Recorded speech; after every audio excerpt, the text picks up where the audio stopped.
Good morning, everyone, and welcome to our class, Art Appreciation. We are now on the week 6, modules 11. Under chapter 3, Aesthetics, Study of Art and Beauty. Today, our topic is Western View of Beauty.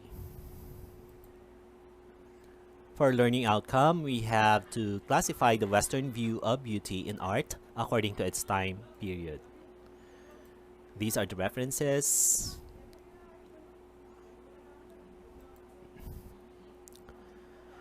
The nature of beauty is one of the most enduring and controversial themes in Western philosophy, and is, with the nature of art, one of the two fundamental issues in philosophical aesthetics. Beauty has traditionally been counted among the ultimate values, with goodness, truth, and justice. It is a primary theme among the ancient Greek, Hellenistic, and medieval philosophers, and was central to 18th and 19th century thought. So today we will learn the beauty. We will learn the Western view of beauty, how they look beauty in the Western concept. Okay, the Western concept of art.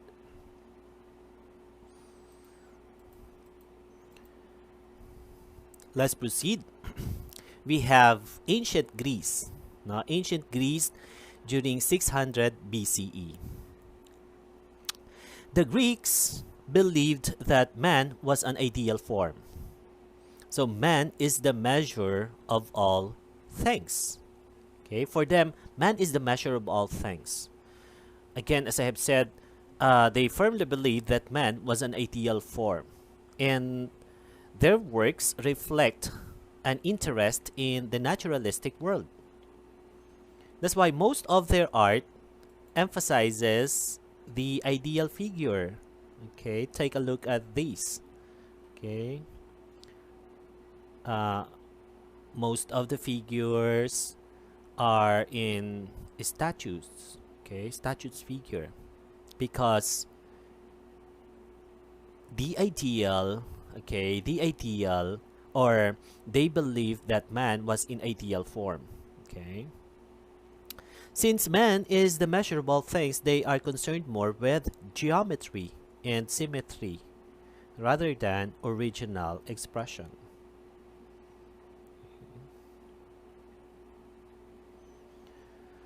Let's proceed with the ancient Greek architecture. So here, it's more on their architecture is more dedicated to the goddess of Athena. Okay, let's take a look. Here we have the Parthenon during 448 to 432 BC in Athens. Okay, we have the Hellenistic art during 323 to 331 BC. And it is characterized by an emotional, active, and dynamic style.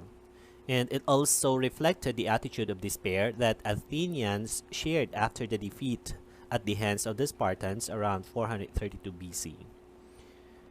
Okay, so during this time, they were defeated by the Spartans.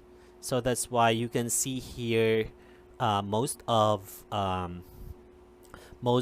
the art, okay, most of their art in the statues figure are here,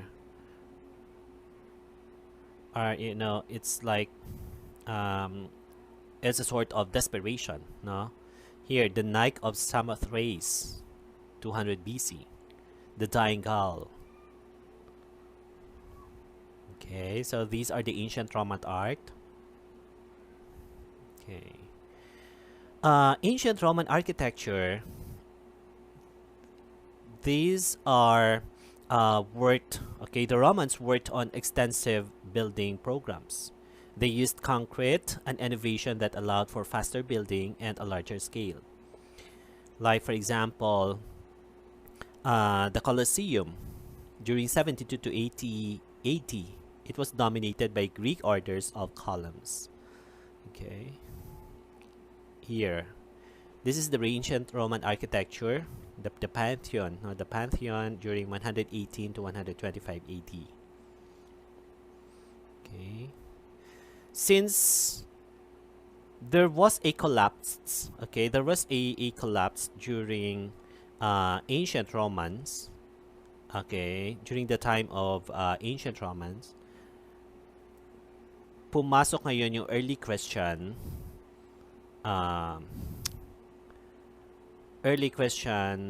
art. Okay, we have the medieval art and architecture. So again, as I've said, since nagkaroon ng collapse sa mga building, no, na mga architectural building, pumasok ngayon during the medieval art, medieval times, itong mga cathedrals. Okay. Yan. Ito naman yung nasa loob, no? Nasa loob ng, ito yung mga paintings sa loob ng cathedral. You can see the Gothic art by Giotto's frescoes.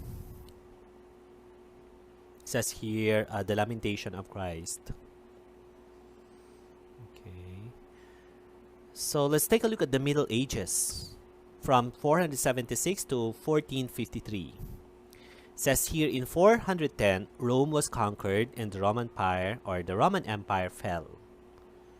So most art was created for the church for a mainly illiterate population.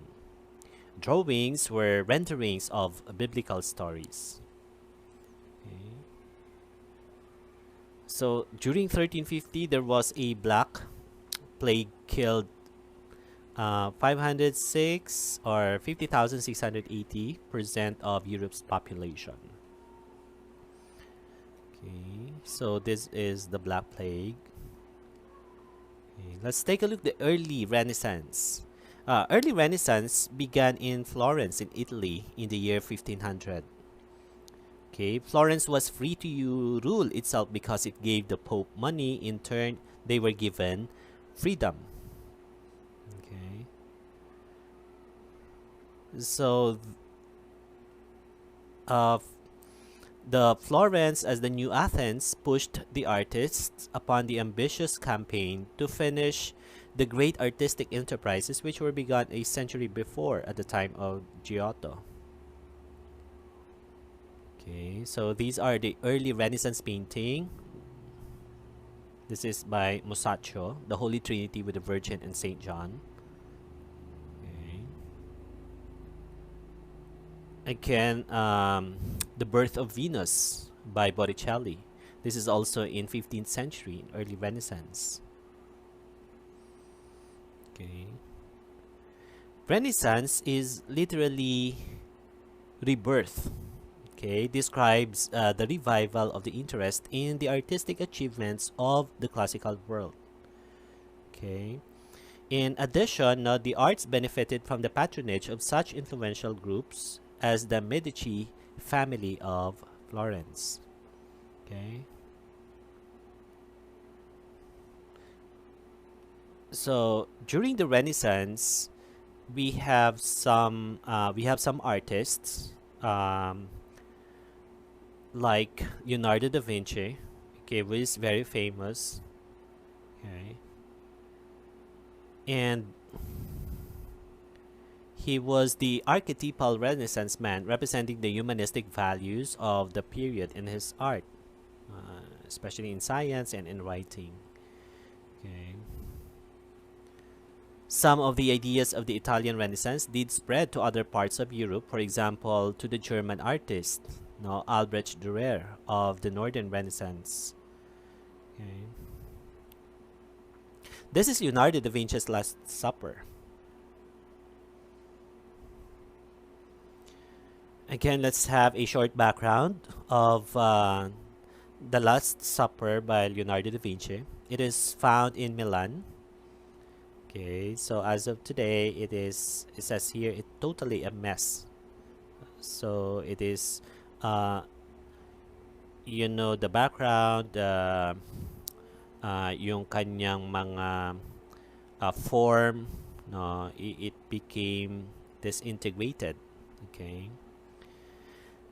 So it says here, famous, it is famous because it shows a famous subject in Christian iconography, the Last Supper. Up until that point, an artist would have painted the disciples as individuals, but Leonardo painted the disciples in groups so that there is life, fluidity.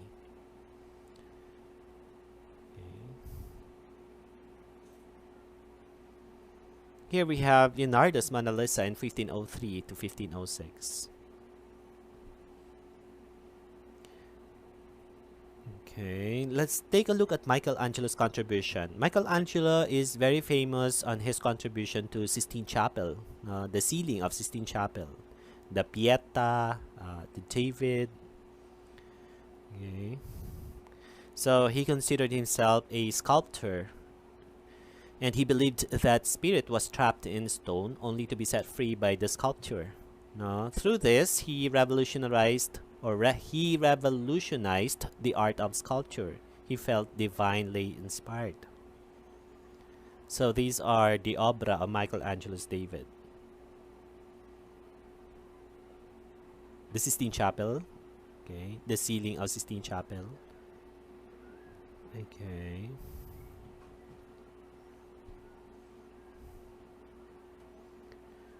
Here we have Raphael, the School of Athens. Okay. In 1510 to 1511. We have Mannerism in 16th century, Madonna with the long neck. Okay, we also have Baroque art in 1600 to 1750. Okay.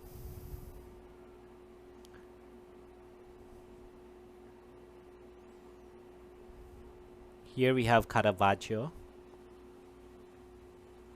Rembrandt, the Baroque sculpture, Bernini's David in 1623. Okay, let's take a look at the Neoclassicism during 1750 to 1880. It says here, it originated as a reaction to the Baroque, a fanciful, flourishing style that dominated from 1680 to 1750. Okay, sought to revive the ideals of ancient Greek and Roman art. Monticello is perfect architectural example in the US. Okay. Let's take a look here. So, ito yun, no? Monticello. The perfect example, or the perfect architectural example in the US. Okay. This is Gustave Courbet, the Stonebreakers in 1849. Manet, the Viper in 1850. And also we have Impressionism, the late 19th century, early 20th century. It was derived from Claude Monet's painting, Impressionism, the sunrise. Okay.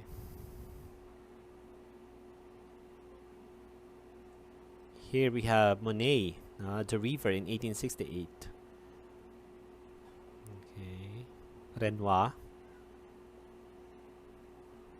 Rodin, the Thinker in 1879 to 1880. Also Degas, the Taube in 1886. Okay. Mary Cassatt, the Bath in 1891. Okay, Henry O. Tanner, the Banjo Lesson in 1893. Okay. So, post-impressionism is different from impressionism in the artist's desire to attain more form and structure as well as more expression and emotion into their paintings. Now, the artists led away from the naturalistic approach. Okay, similarities between Impressionism and Post-Impressionism include both used a real-life subject. Okay. So in the Post-Impressionism, we consider here the expression and the emotion of their paintings. Okay, like here, the painting of Van Gogh, The Bedroom at Arles in 1887.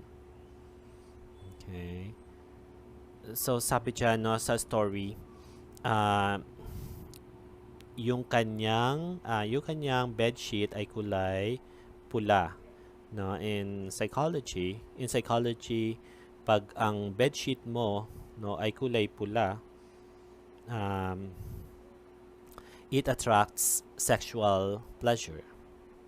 Okay, so it's more on here during the post-impressionism. So again, we reiterate, it's more on expression and emotion. They put their emotions, their expression into paintings. Okay, like Van Gogh, The Bedroom at Arles. Paul Cézanne. Okay, Still Life with a Peppermint Bottle in 1890 to 1894. Munch, The Scream in 1890 to 1894. Okay.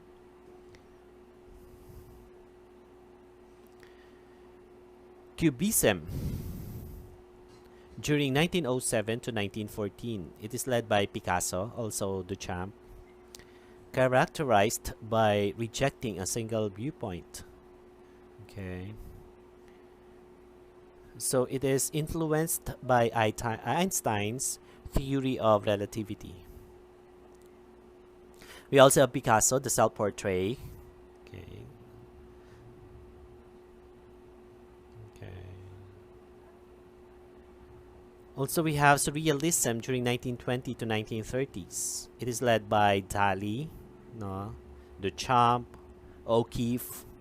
Now, these artists, they are interested in expressing imagination as revealed in dreams and beyond. No, when you say it is above reality, it is sur. Okay, so it is influenced by Freud's idea of the subconscious self. Okay, the subconscious.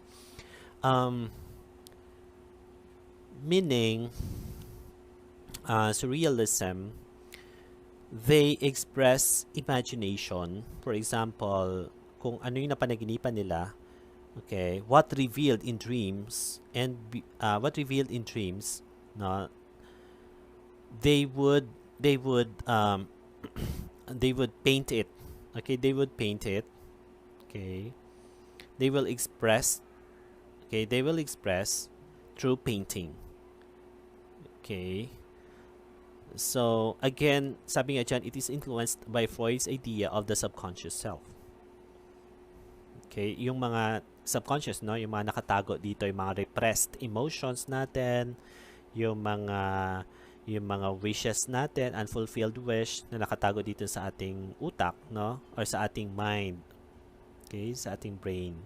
Na sometimes nandoon lang. So that's why it is repressed. Okay, that's why it is repressed. And sometimes nagre-reveal siya sa ating mga dreams. Itong mga artist na to, like Dali, Duchamp, okay, O'Keeffe, kung ano yung napanaginipan nila, they will put it or they will express it in through paintings. Okay, that's why it is surrealism.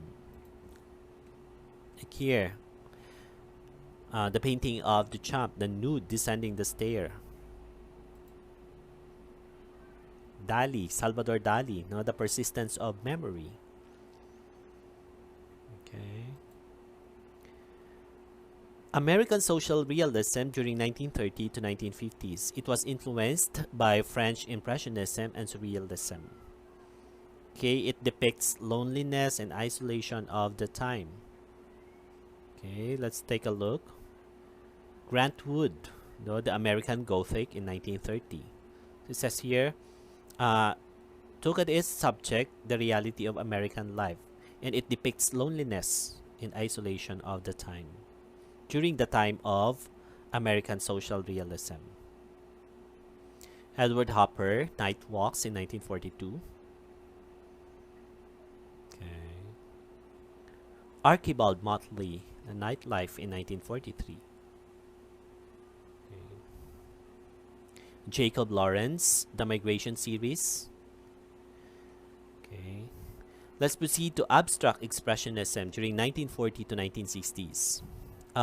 Abstract expressionism, yung mga proponents nito ay sila Jackson Pollock, Mark Rothko, and de Kooning. These painters express their feelings and subconscious thoughts through his work or through their works. Okay, so there is a massive canvas, okay, and they employ to convey powerful emotions through the glorification of the act of painting itself. So the painter would paint abstract forms which do not directly represent a specific object. Okay. So let's take a look. So ganun din, no? Para din siyang surrealism. Surrealism yung approach. But here, they would express their feelings and subconscious thoughts through their work. At yung kanilang way or means through art, it's abstract. Okay, it's abstract, but that is full of emotions. No. Here, for example, Jackson Pollock, number 32. Okay, it's like Jackson Pollock is actually the father of action painting. Okay, so we do not know why he entitled this painting as number 32 during 1950. Mark Rothko, okay, Mark Rothko, number 10.